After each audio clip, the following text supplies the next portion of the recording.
Alrighty, hello YouTube. Welcome back to my channel. For those of you who don't know me, my name is Cryptic Coil. So it's been a while since I've made a video, since I've done a book haul or anything. As some of you may know, I just had to move this month, and so it's been kind of a hectic month. And then uh, Thanksgiving just passed. I hope everybody has had a happy Thanksgiving. Yeah, it's just been, pretty hectic and everything, so I haven't been making any videos.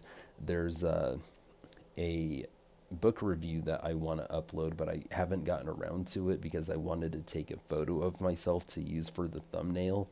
But I've had a little bit of acne, like I have this pimple right here above my upper lip on the side of my nose, and so I'm not feeling too photogenic right now. But uh, Yeah, I actually had some kind of really bad moment happen this week, like just 2 days before Thanksgiving, and I'm just like, really, with all the stress that I have in my life, something as needless as this had to happen. I didn't need this, and I just felt like, kind of bad. And I've been trying to be a good boy and not spend money that I don't have, and things like that. But anyway, I was just kind of sulking, and I'm like, you know what? I'm gonna go hit up some thrift stores and see if I find any cool finds. And if you know this channel, I typically do. So I went and started hitting some places up, mostly Goodwill and Savers. But anyway, yeah, I found some cool stuff. So let me show you what I found.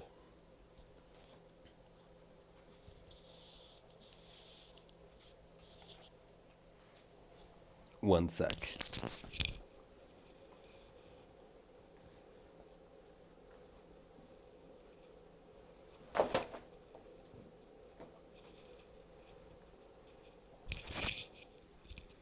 Okay, I'm back. Sorry about that. All right, so I did pick up two DVDs. All right, so if you're around my age, you might find this to be incredibly nostalgic. I didn't know that they made a DVD of it. Okay, it's called Wish Upon a Star. It was a made for the Disney Channel original TV movie. Okay, and it starred Katherine Heigl and Danielle Harris. And the tagline on the front reads, I wish I may, I wish I might become my sister tonight. It's basically Freaky Friday, but it's like two sisters switch places. I think the younger sister is a brainiac, honor roll student. She's in ninth grade. She's a freshman, and then her sister is a senior, and she's the most popular girl in school. And she doesn't make the best grades, and she's worried about whether or not she's going to get into college. And one night they both see a shooting star, and they just both say, I wish I could trade places with my sister. So in the morning they wake up and they've switched bodies. It was a really good movie for those of us who grew up in the 90s. Had no clue that they ever made a DVD, and I found it at Goodwill today, so that was really cool. I'm gonna have to watch this really soon. It was really good. I love this movie. What band was there? There was a band that played their prom, and I think it might have been Sixpence None the Richer, who are from the same town that I'm from in Texas. Well, I mean, I spent like 4 to 5 years in that town growing up. So, I consider it one of my hometowns. But yeah, this was a really cool find. Okay, and then another really cool find is this. Okay, I found it on DVD. Let Me In, which is a vampire movie. And I know that it's a movie that's based on a book. I would like to read the book, and I know that the movie was originally made in some other country and it was filmed in some other language. And some people prefer the American version, which is this one. Some people prefer the foreign film. But both the foreign film and the original and the book, they all have, like, really devout followings. And this is something that I wanted to see in theaters, but at the time I just couldn't get around to it. And then I never bought it on DVD, never rented it, never streamed it. Now's my chance to watch it, so I'm very excited about this. So these are the only two DVDs that I bought. All right, so in typical order, let's go ahead and let's do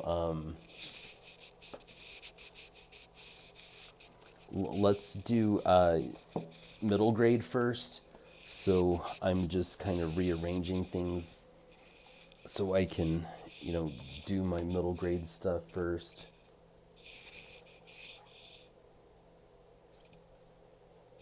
I'm almost there.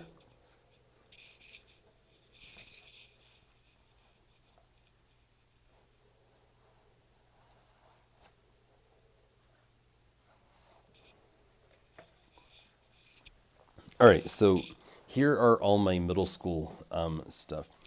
All right, so I found a vintage Apple paperback. Okay, you know how much I love finding these, and the author is Anne M. Martin, and the book is called Ma and Pa Dracula. And here's the cover. Okay, I just found this at a Goodwill today for $149. It has so Goodwill stickers will rip paint off the cover, and I do have a thing of Goo Gone, so I will be using the Goo Gone to remove the sticker. Yeah, Goodwill stickers are just horrible about causing damage to the cover. It's not exactly in the best condition, but I've definitely seen worse. I definitely own books in worse condition than this, so I'll take it. But I just love this cover. It's got kind of like an American Gothic portrait type feel to it.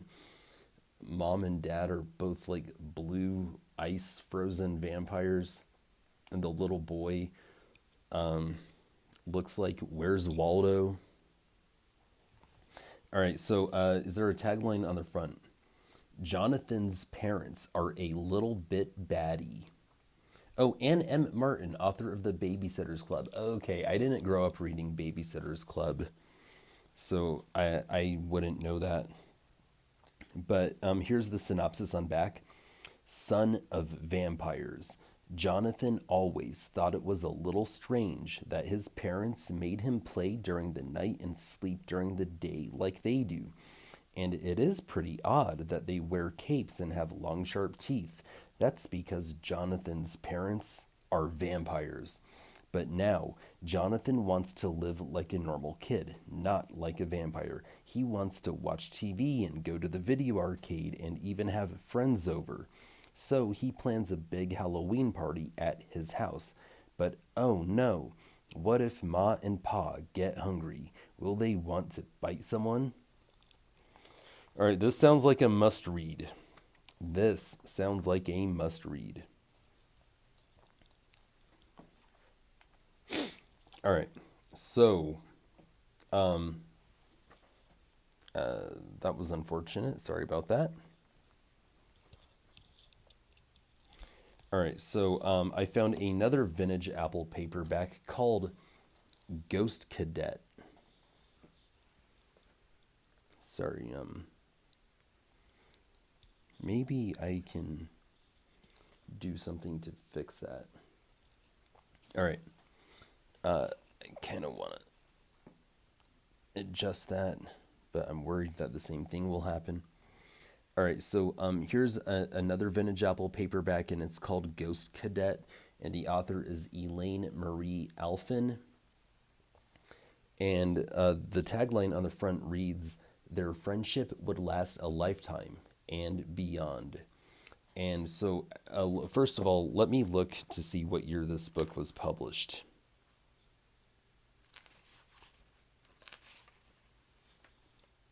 It was published in, or it was copyrighted and printed in 1991. So at the time when it was published and copyrighted, this boy right here, he's modern. He's wearing a modern denim jacket, polo shirt, blue jeans, and sneakers. And then you can see a boy from 150 to 200 years ago in ghost form. And they're standing in front of a tree. So here's the synopsis on back. Honor is everything, even to a ghost cadet. Benji Stark isn't at all happy about spending his spring vacation with his grandmother in Virginia. She probably won't like him. No one else seems to, so the last thing Benji expects to do is make a friend, especially one who's a ghost. Cadet William Hugh McDowell was killed at the Civil War Battle of Newmarket more than 100 years ago. He's doomed to haunt the battlefield until he finds his grandfather's gold watch, the watch he'd hidden from the Yankees just before he died. If Hugh's spirit is ever to rest in peace, Benji must help him find the watch and get it back to its rightful place in history. Benji is scared. After all, no one has ever depended on him for anything. Now, Benji's best friend is betting all eternity that he will succeed. Wow. And that actually sounds pretty good. That sounds like a pretty cool ghost story. All right, so I want to prevent my phone from, slipping and sliding because I have it set up the way I want it. But it's kind of slipping and sliding, and I kind of don't like that. So, I actually have a book here that maybe I can. Give me a sec to fix this, okay? I have an idea.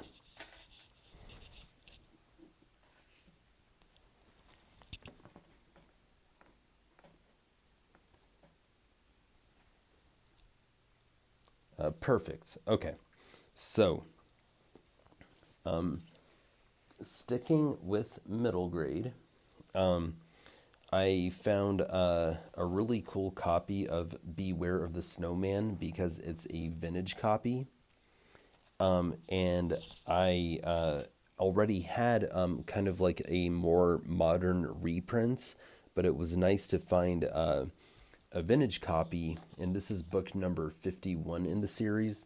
And it's not in bad condition at all. There are some, minor signs of wear, but I would actually refer to this as very good to near mint condition. I don't think it's ever been read. The spine is holding onto the pages very well. That's awesome. So I'm very excited to have this in my original vintage Goosebumps collection. And this was made in 1997, and that might have been the last year that I read Goosebumps in my childhood before I moved on from Goosebumps. Even though this is the series that made me fall in love with reading. So let's see. There is a tagline on the front, and the tagline on the front reads, "He's got a heart of cold." And that's what the cover looks like. And not the greatest cover. And the colors kind of remind me of like the barking ghost. But let's read the synopsis on the back. No melting allowed. Jacqueline used to live with her Aunt Greta in Chicago, but not anymore. They've moved to a place called Sherpia. It's a tiny village on the edge of the Arctic Circle. Jacqueline can't believe she's stuck out in Nowheresville. No movie theaters, no malls, no nothing. Plus, there's something really odd about the village. At night, there are strange howling noises, and in front of every house, there's a snowman, a creepy snowman with a red scarf, a deep scar on his face, and a really evil smile. This sounds like a good winter read. I probably won't be trying to mess up my vintage copy. I'll probably be reaching for the modern reprint. When was this reprinted? Well, it says copyright 1997, but it doesn't say what year this was reprinted. That's a shame. I'm just looking at the back of the cover to see if I can see any other.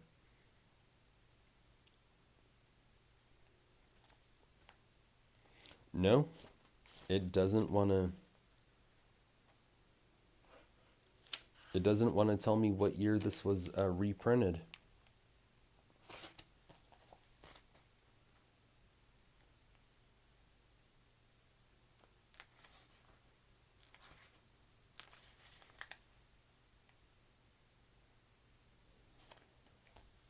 All right, so I'll move on. See, then I found this, and I know that I already have one, but this is a Goosebumps official collector's caps book, and I just picked it up and I didn't even look to see if it had anything. I don't, because I found it at a thrift store. I don't know if the kids like took.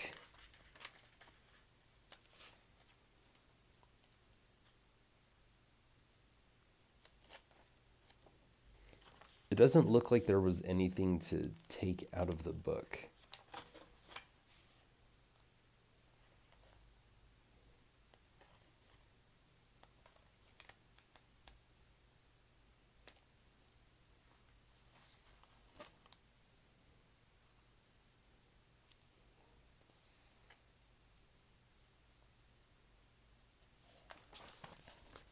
I guess so there's this one, collector's cap number 12, the executioner from the executioner, no more Mr. Nice Guy from A Night in Terror Tower, Goosebumps number 27, published in January of 95.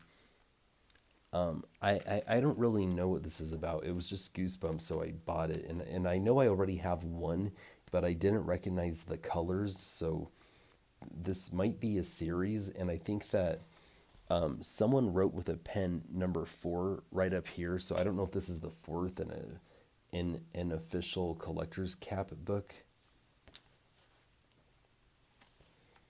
And there isn't like a bibliography or anything, so I have no idea. Whatever, I'm just gonna add it to the collection.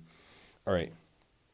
Then I found another copy of M.D. Spencer's Shivers Ghost Rider, and it's in better condition than the one that I already have, so I just went ahead and picked it up.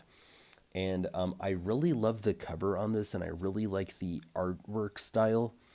And I found out that the artist is some guy named Eddie Rosenbaum, and I guess he's not as famous as Tim Jacobus, but I tried to find some stuff about him online, and I couldn't.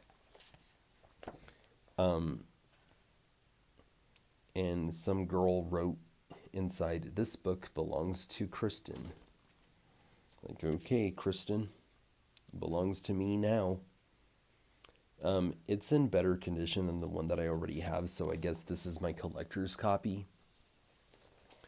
All right, then I found another Goosebumps book, but from the Hall of Horrors special editions, and I guess this is special edition number 3, The Five Masks of Dr. Scream. And I don't think I already have this one. I know that I have a few more. I think I have 1, 2, and number 4. I don't think I have this one already. I should have checked before I started the video, but I didn't. I really like the black and white art on the cover.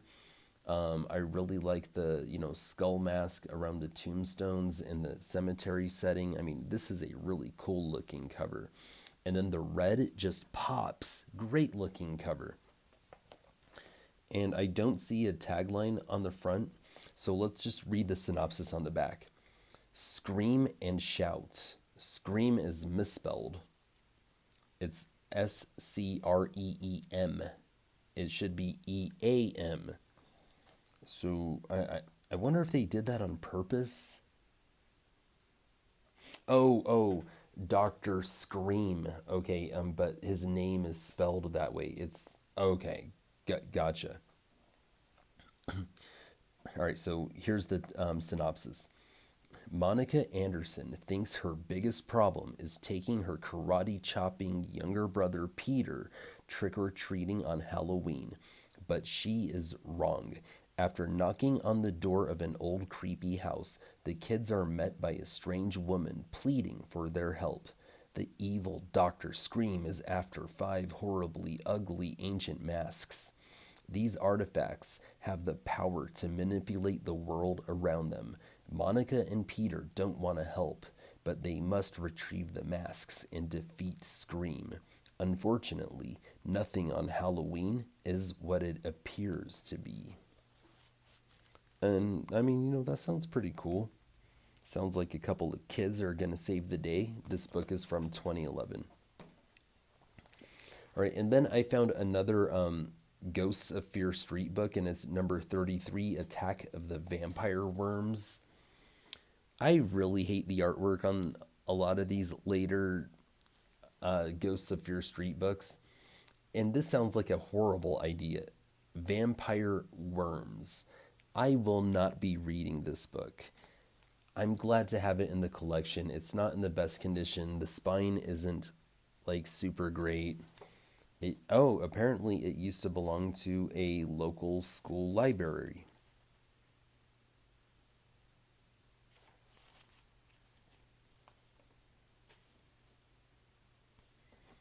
The spine is doing okay. It's holding onto the pages decently. I've seen worse. It's nice to have that in the collection, but I will not be reading it. Vampire worms? No thanks. All right, so now I guess we can move on to middle grade.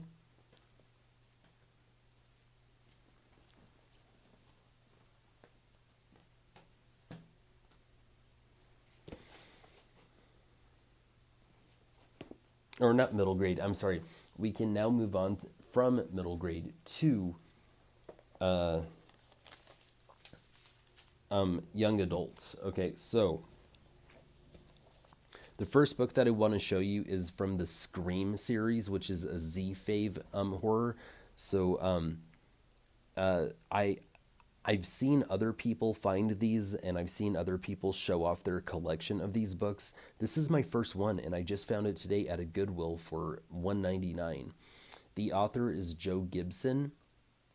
I don't know if they're all written by Joe Gibson or not, but I mean, that is some wonderful 90s artwork. I mean, you have this girl, this like 90s girl, and she's in a graveyard at night, and there's this like, zombie hand coming up from the grave grabbing her leg, and she looks horrified, and there's a full moon and a tree with no leaves.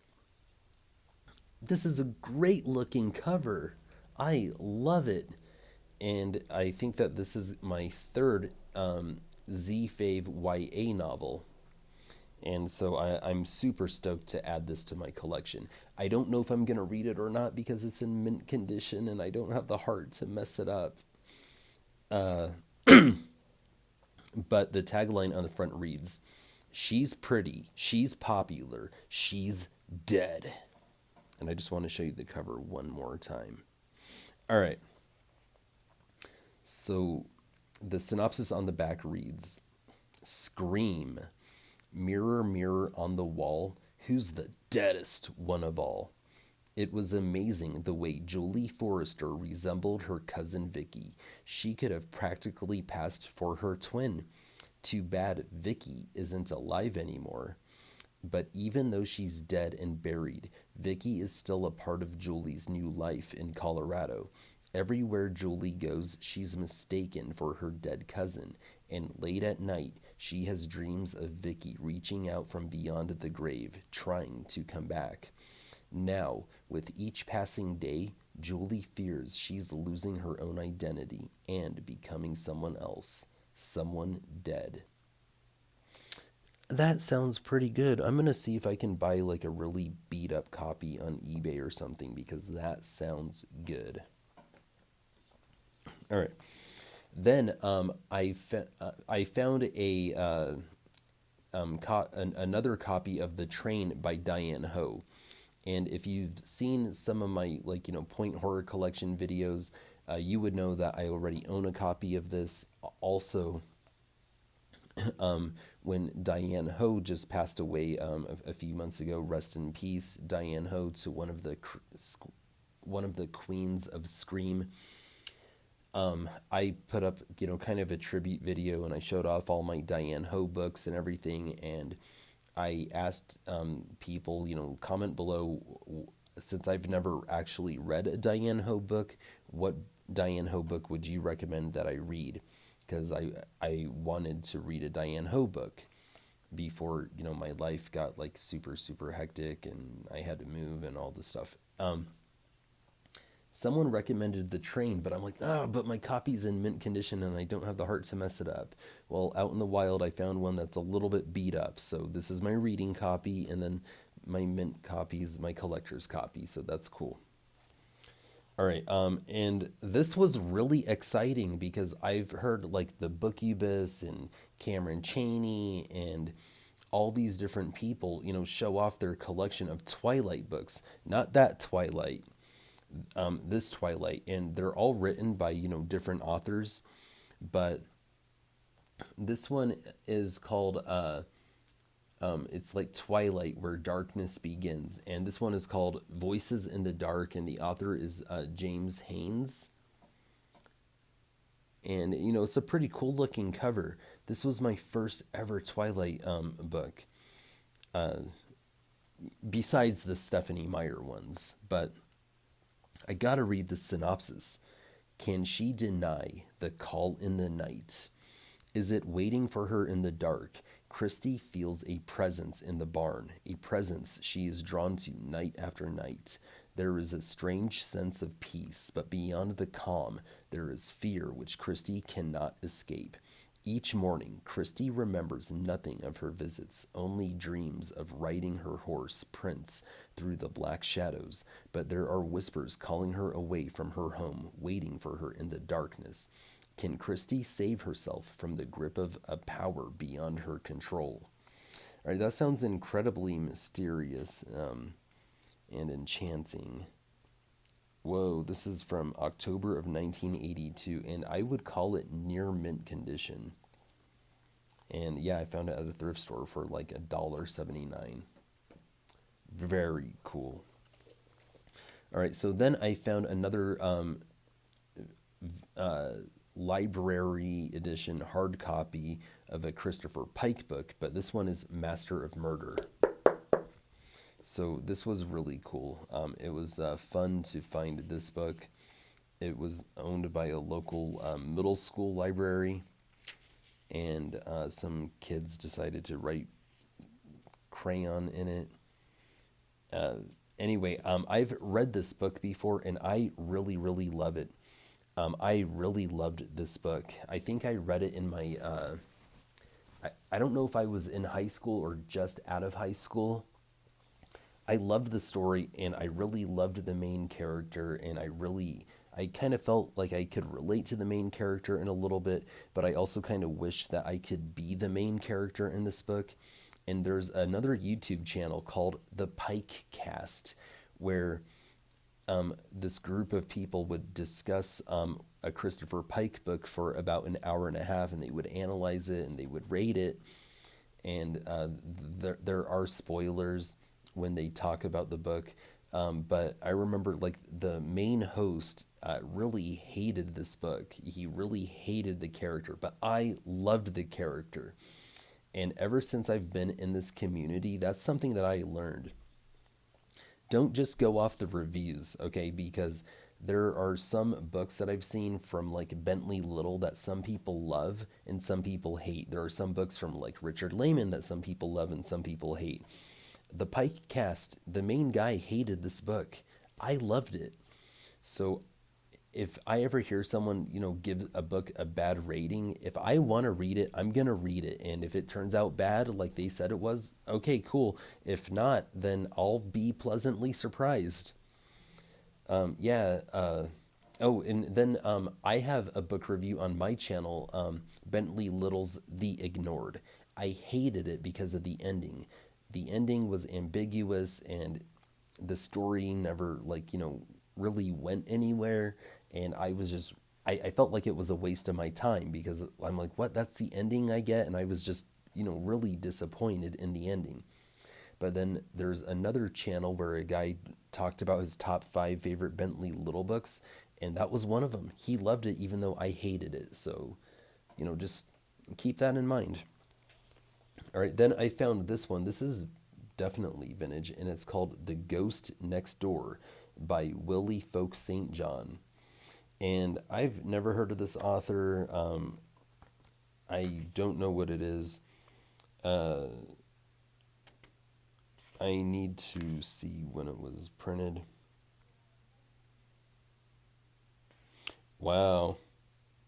1972, and it's in mint condition. So this is a YA horror book, and this is what the cover looks like. Not the greatest cover in the world, but let's read the synopsis on the back. A strange haunting. Sherry Alston had never been told about her dead half-sister, Miranda. So when Sherry came to visit her Aunt Judith, no one could explain the odd things that started to happen. Who was the elusive friend Sherry said she saw in the garden? Was she an imaginary playmate, or could she be the ghost of Miranda, who had drowned in the pond years ago? Uncanny reminders of Miranda began to turn up: a blue rose, a lost riding whip. Lindsay and Tammy, who lived next door, decided to delve into the meaning of the apparent psychic phenomena. They soon found themselves drawn deeper and deeper into an intriguing mystery. That does sound good, actually. All right, then I found another one that I've never heard of, but the author's name is Willow Davis Roberts, and I could swear I've heard of this author. I don't think I own anything else, but I guess this is a special book club edition, and the book is titled Babysitting is a Dangerous Job. And here's the cover. So you have a teenage girl or young adult with these kids that apparently she's going to be babysitting dangerously. And it looks like they might be in an attic.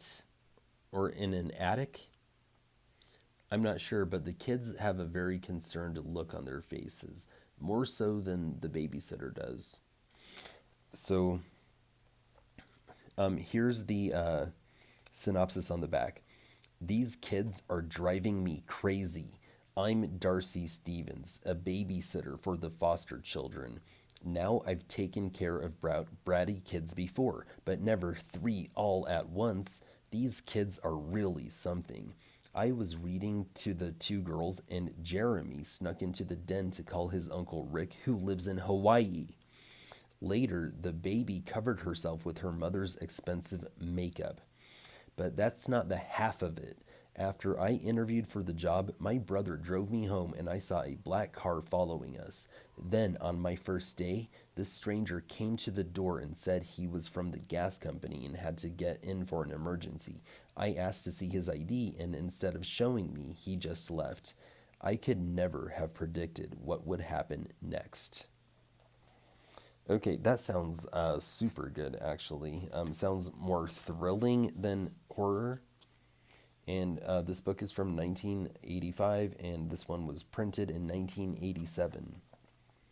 So it was copyrighted the year before I was born and printed the year after I was born. So it's almost a birthday shelf book. All right, then I found 2 very vintage Dell fiction publishings of Lois Duncan's Killing Mr. Griffin in mint condition. I already have this edition, but it's not like as mint as this one. And then I have a couple of different copies of Summer of Fear, but not this one.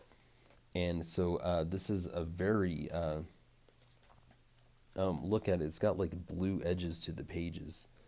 I kind of hate when people do that, but whatever. I mean, if it yellows on its own, fine, but I heard that this is one that they made into a movie.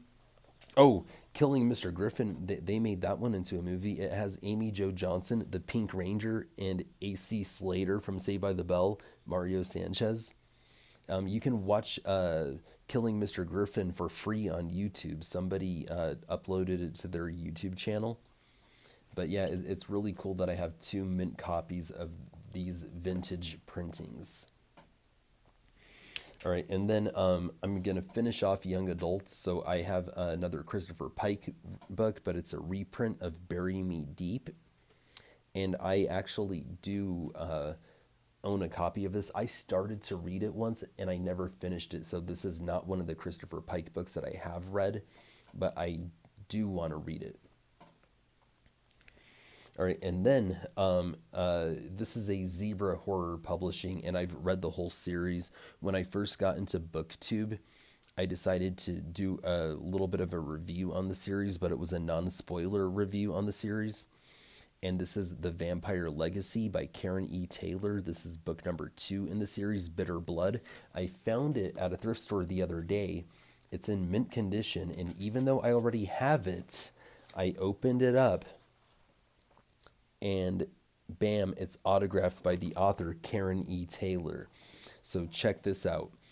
The original paperback that I bought as a teenager and read when I fell in love with the series, I loaned it to my little brother when he got to high school. He put it in his backpack, and all the other contents in his backpack beat up my copy because even though I had read my copy, it was still, in very good condition.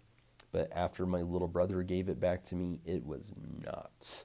And I think I threw it away, and I think because it was bad when he gave it back to me. Like, he didn't take care of his own stuff. He didn't take care of stuff he borrowed from other people. Little snot.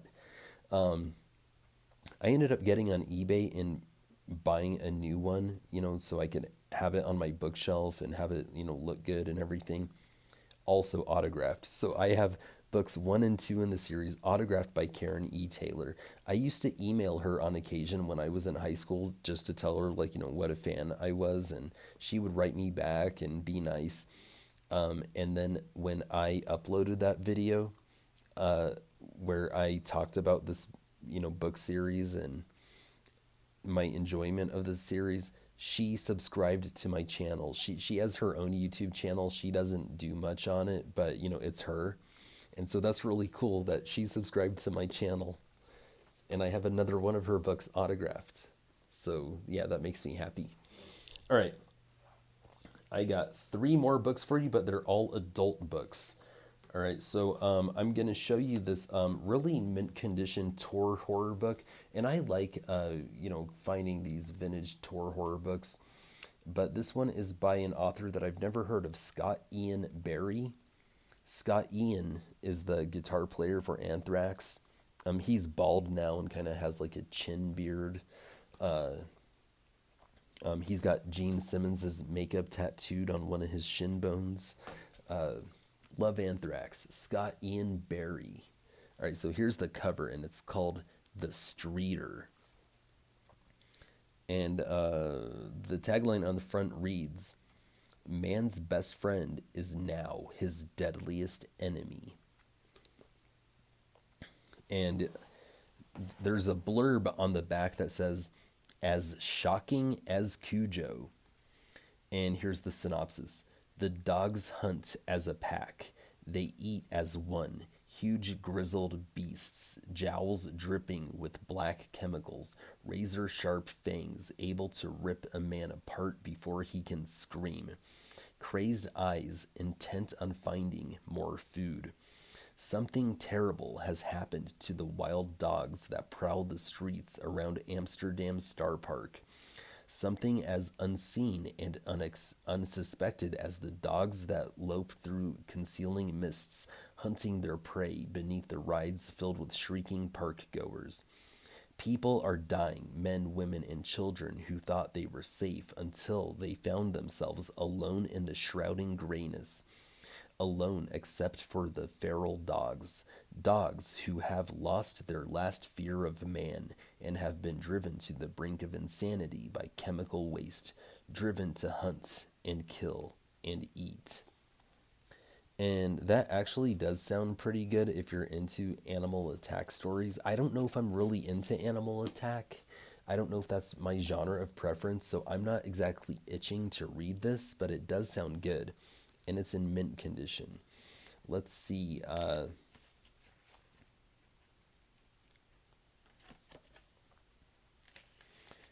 This is from 1994, and I'm looking to see if there's like a bibliography.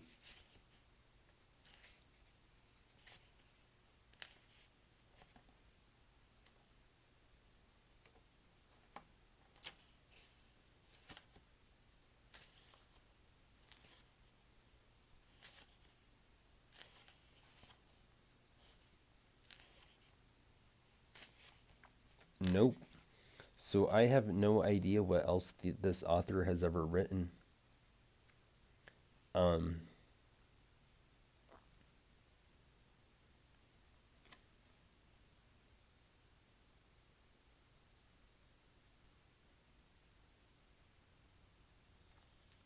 no,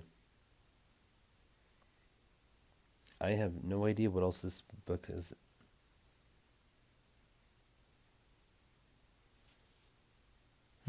Okay.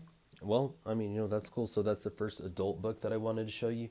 The second adult book that I wanted to show you was this one, and I feel like I've seen it before on someone else's channel, and it's a pocket horror book. So Pocket Publishing are the ones that published it, but it's pocket horror, and it's called Wednesday's Child. And that's a pretty intriguing, compelling looking cover. This little boy looks horrified, and look at what's going on. Like, his face, his head is like divided into three parts, and I mean that's incredibly interesting. And the tagline on the front reads, "Good children don't talk, good children don't cry, and they never, never tell." And here's the synopsis on the back. Heartwood's children knew a secret, a bad, bad secret. It was Lee Novak's second chance. She left behind a faithless husband to begin a new life with her young son Jeremy as a family doctor in a small northern California town. But Heartwood held a bitter welcome. Lee's first patient, a child, died mysteriously in her office, and soon Lee was too busy to spend much time with Jeremy. It seemed her only friend was Nora, the woman who took such good care of the town's little children. When Nora started taking care of Jeremy, he stopped getting angry, stopped crying, stopped telling lies. Nora thought her children to be very, very good. If they were bad, she punished them. And if a child was very bad, Nora made sure he would never cry again. Wednesday's Child. That sounds good. It sounds really good, actually, but. And, this is a birthday shelf book, 1986. All right, it sounds good, but it's clearly going to have some child abuse, and that's a huge trigger for me. It's not something that I'm going to be able to handle as well as I can handle like a slasher. Yeah, it's animal abuse and child abuse are huge triggers of mine. So I don't know. I mean, I would be willing to give it a try because I need to find out about this Nora chick, but because she sounds like a good intriguing villain, but I don't know if I can do child abuse, man. I just can't. All right, I'm not gonna read it. I'm gonna see if there's any like reviews on it and see what I can get out of it, the reviews. I can't read that, but it does sound good, and the cover looks cool. All right, and so here's my last book. Okay, it's by Richard Lehman, and it's called Dark Mountain. And I've had this one for a while. I don't think that I've ever featured this one in a book haul before, so forgive me if I have. But It's called Dark Mountain, and here's the cover. So, there's just some woods, and oh, there's not a. Never mind. I'm not going to do the blurb from Dean Koontz or Stephen King. I'm just going to read the synopsis on the back. For two families, it was supposed to be a relaxing camping trip in the California mountains. They thought it would be fun to get away from everything for a while. But they're not alone. The woods are also home to two terrifying residents who don't take kindly to strangers: an old hag with unholy powers and her hulking son, a half wild brute with uncontrollable, violent urges. The campers still need to get away, but now their lives depend on it. That sounds pretty interesting, actually. I still haven't read a Richard Lehman book, but my Richard Lehman book collection is actually getting pretty good. Like I know I have The Cellar, I have Resurrection Dreams, The Woods Are Dark, and a few others. So, yeah. Anyway, I think that this was a really good haul. I think I found some cool stuff, and my hunting trip, definitely kept my mind off things which I needed, and making this video kind of helped me keep my mind off things which I needed. So thank you guys for watching. Let me know if you've read any of these books. Let me know if you've seen either of these movies. If you remember Wish Upon a Star from the 90s, or if you liked Let Me In, because I've heard nothing but good about it. So this is going to be a priority watch for me now that I have it on DVD. But anyway, thank you guys for watching. Hope you've been well. I hope you had a happy Thanksgiving. And hey, look, if I haven't replied to your comment in the last month, please forgive me. I'm sorry. It's been busy. It's been hectic. And I've been a little stressed, but I'm working on things, okay? I'm trying to get through it, so just bear with me. I love it when people comment on my videos, and I try my hardest to respond to them. And I think that I do much, much more often than not. So if I didn't reply to your last comment, please don't hate me. All right, thank you guys for understanding, and thank you for watching. Horns up and peace out.